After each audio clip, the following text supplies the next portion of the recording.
Welcome to the third episode in a Legendarium series about Rome's conquest of the Iberian Peninsula. In Part 3, The Invincible Fortress, we will talk about Iberia under Roman rule. Some Iberians profited, some did not. Those who did not had a habit of waging war against the Romans. The most successful of these wars was centered at the fort of Numantia around 147 BC. After the Second Punic War ended in 202 BC, Rome took over the coastal plains of eastern and southern Iberia.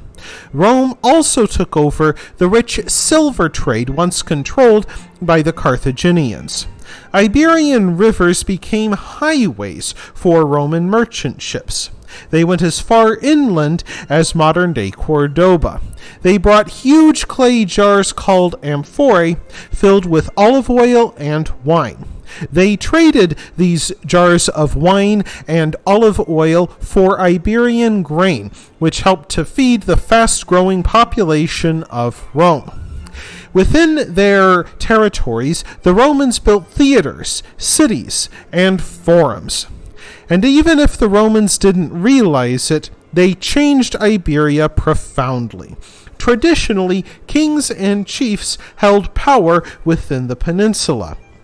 Now, with the Romans coming to trade and to conquer, those who did business with the Romans gained wealth and power.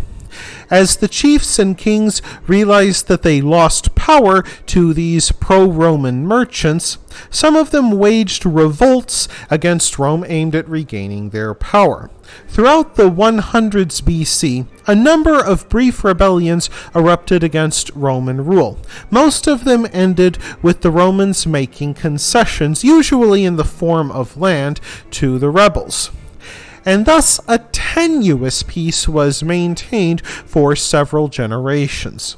Yet Rome faced its most serious challenge in 147 BC, while they waged the Third Punic War in North Africa.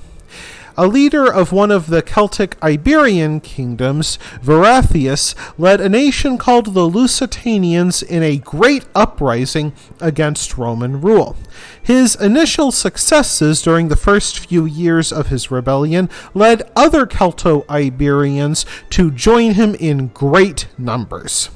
The rebellion centered on the hill fort of Numantia, located at a junction of two rivers and surrounded by a forest.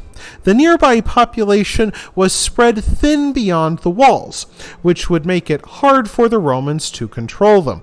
They were not technologically advanced, but they had good iron weapons suitable for hit-and-run raids.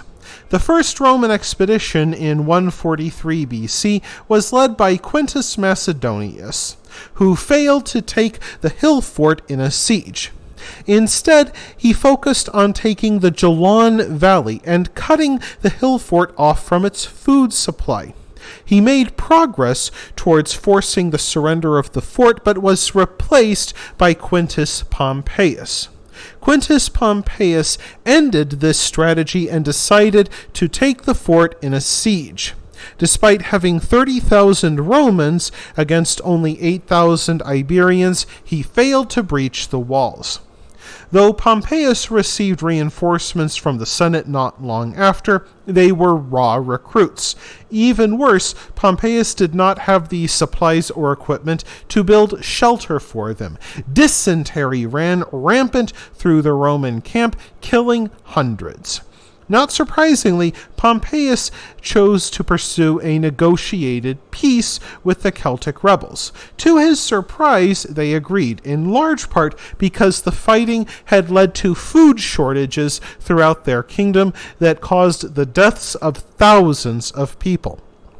By 139 BC, the Numantines agreed to a peace in which they would pay 30 talents of silver and turn over hostages to the Romans as a guarantee of good behavior.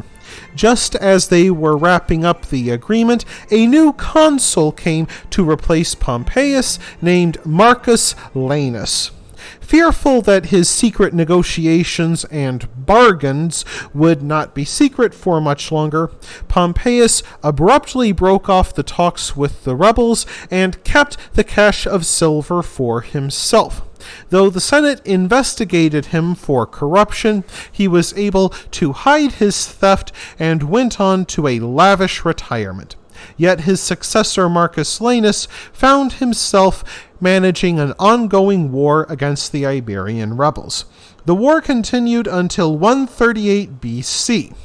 It finally broke when an especially inept Roman commander named Hostilius Mancinus panicked when he heard a rumor of an alliance between the Numantines and other Iberian kingdoms. He fled deep into the desert of Numalor, where many of his men died of thirst.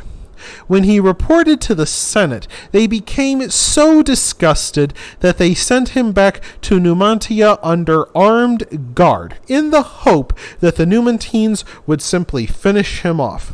His guards led him up to the gate and forced him to take off his clothes. Yet even the Numantines would not take him as a prisoner and did not even consider him worth killing. The Senate was impatient, the Roman public was exhausted. It looked as if Roman power in Iberia would simply collapse. It would take a miracle to save it, and we will learn about that miracle in the next episode. I hope you enjoyed this installment of the Legendarium. If you did, press like. If you want to see more, press subscribe. And if you've got anything to say, let me know in the comments section. Thanks again for joining me, and I hope that you have a great rest of the day.